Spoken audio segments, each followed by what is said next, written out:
Now, before further ado, let's go ahead and get into the hot matchups.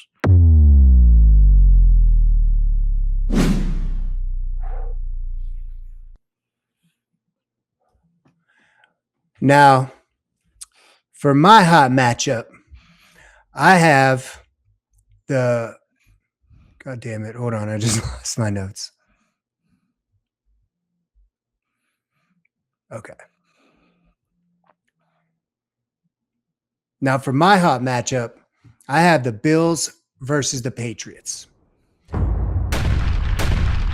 There's a lot on the line for this game. The Patriots have won 10 games in a row and are nice and rested after the bye week. And the Bills have been great the last 2 weeks. They're 9-4, and they still have a slim chance of winning the AFC East if they can pull off a win this week. If they don't, their chances are pretty much done. But Drake May is averaging 20 points a game. He's been rock solid all season. He's a must start, but this matchup, as you mentioned earlier, will be more difficult against a tough Bills pass defense.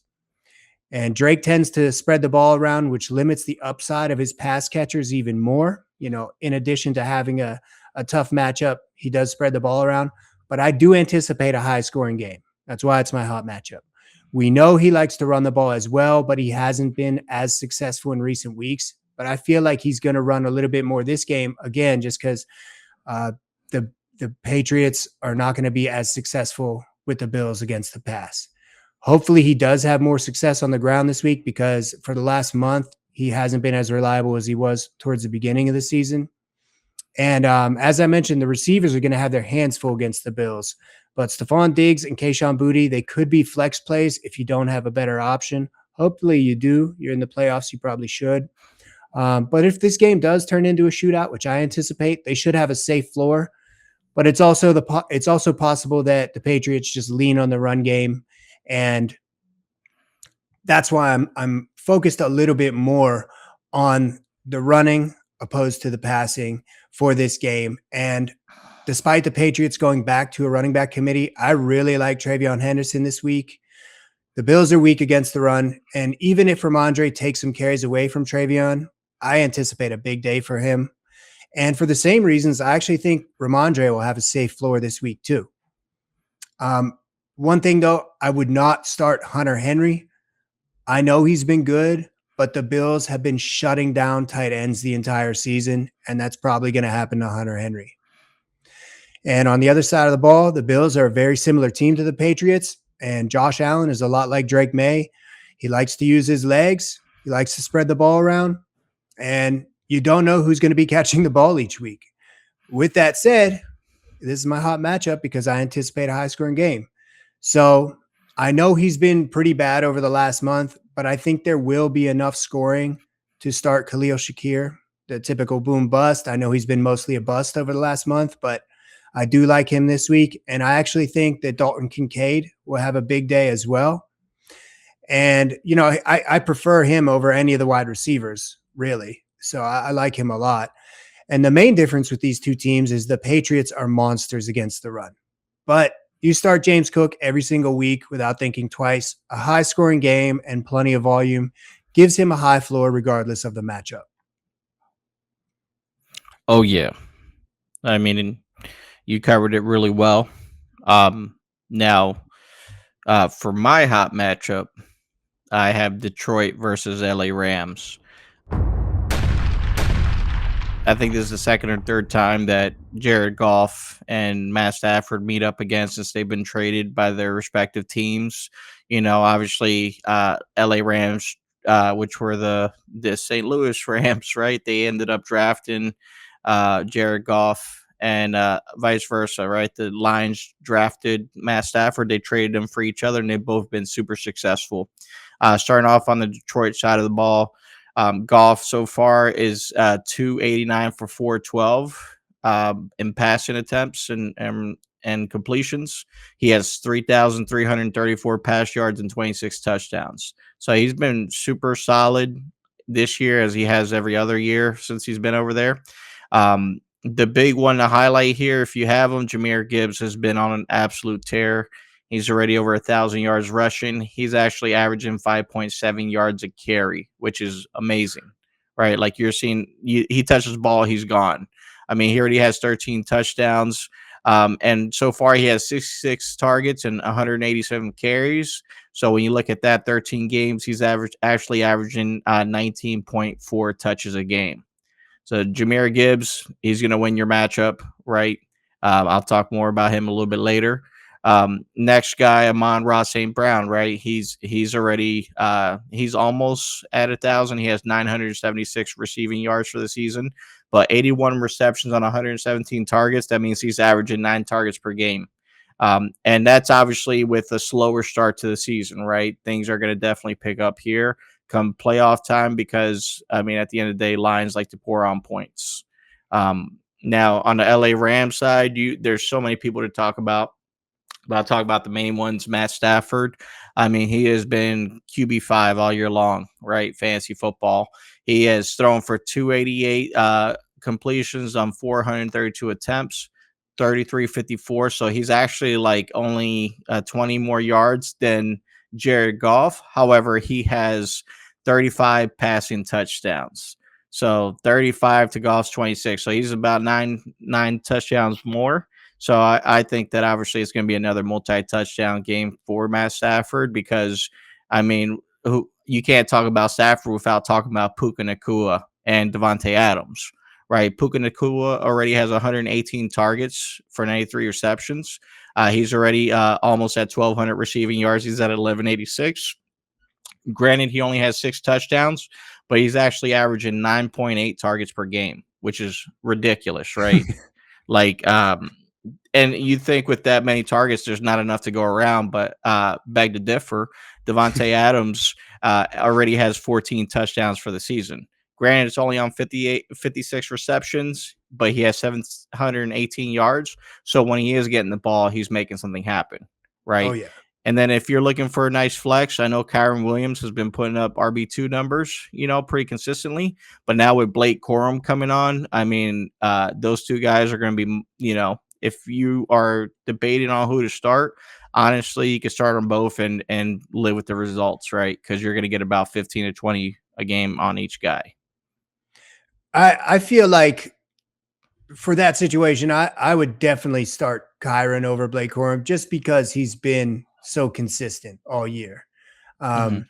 No, don't get me wrong. Blake Corum looked awesome and he has been getting more reps. But if you're going to choose between those two, I'd definitely go Kyron. But that's a valid point. If you got a double flex league, you could probably flex them both and be okay.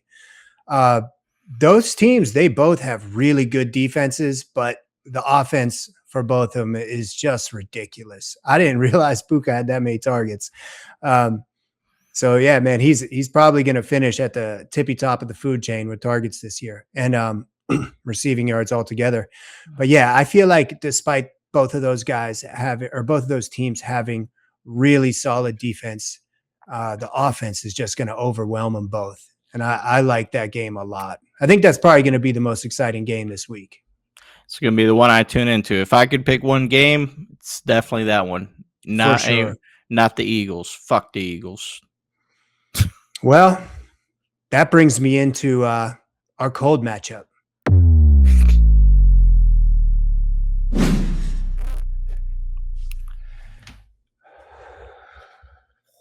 So nipply in here. Ooh. So for my cold matchup, I have the Raiders versus the Eagles.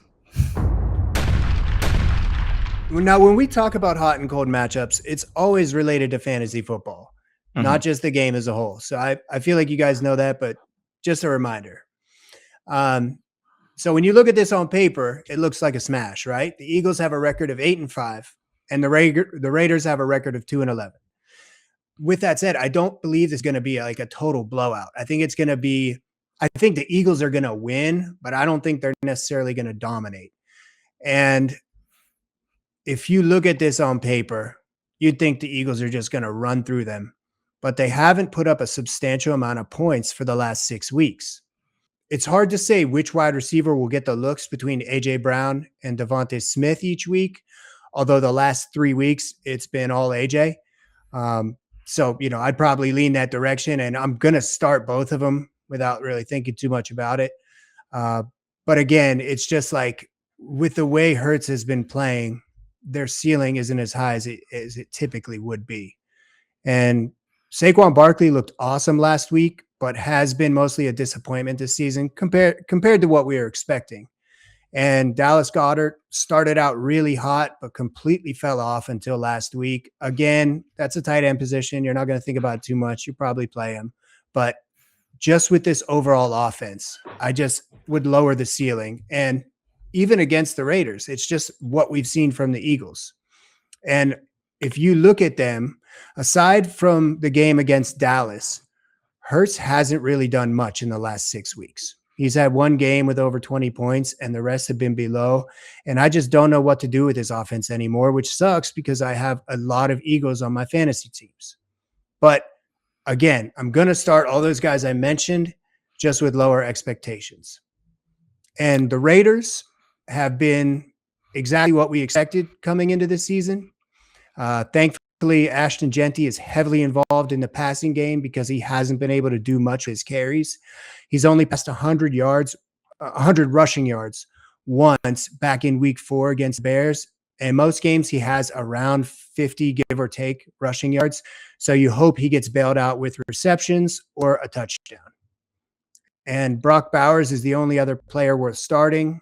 A tight end averaging 15 points a game is great, but it's still well below our expectations coming into season. And even if the Eagles do dominate and they're winning by 2 scores, I imagine they're just going to kind of grind out the game rather than turn it on like you would see the Detroit Lions do. And I agree with you. Even despite the fact that the Eagles need to turn it on, they're not. They're not going to, right? I mean, right now, speaking of Ashton Jetty, I mean, most people would think to bench him the first round of the playoffs, and I was one of those people. But when I saw the matchup against the Eagles, we're like 26 against the run. So if anything, we're gonna sputter. We're gonna have some issues, and the Raiders are gonna play us tough. And tough means running the ball, right? So I expect Ashton Genty to be the only person that would start. And luckily, my rule of thumb for fantasy football is almost never draft somebody from your favorite team, right? Because it takes a little bit of bias and puts it into the equation. And so if I had any shares of the Eagles this year, I would be pissed off. I'm pissed off. I've managed to get to the playoffs in most leagues, but Not with their help. not with much help from them, no. Now, for my cold matchup, I'm going to take two teams that are at the bottom of the division for the NFC East. That's going to be the Washington Foreskins going against the New York Midgets. They play in New York, so it's going to be cold. Both teams, I mean, Jackson Dart's been pretty solid, but I mean, outside of that, like I'm not starting Tyrone Tracy, Devin Singletary. I'm not starting any of those wide receivers with the exception of Wan'Dale Robinson. He's been the only consistent light, him and Jackson Dart. On that side, on the Washington side, there's nobody that you would want to start. Terry McLaurin's been out all season. Jaden Daniels is probably out for the rest of the season now, right? Because he got hurt again. So I wouldn't risk my future, but with the lost season. And then it's this backfield committee, right? So like at the end of the day, there's like not really but one or two viable options on both teams that I would be happy with. So I just think it's going to be a grind fest. I mean, you're going to see a bunch of no names probably score here and there, but at the end of the day, it's going to be probably the ugliest game of the week, and I want no part of it. Yeah, I completely understand what you're saying about that game. You really don't know what to expect from these teams that are basically just throwing the towel. So I am going to start Jackson Dart in one league, but I have Jaden Daniels in 2 leagues, and he's staying on my bench. Debo is going to be started in one league as a double flex, but like you said, they're going to be giving some other guys playing time, and none of these guys are reliable starters.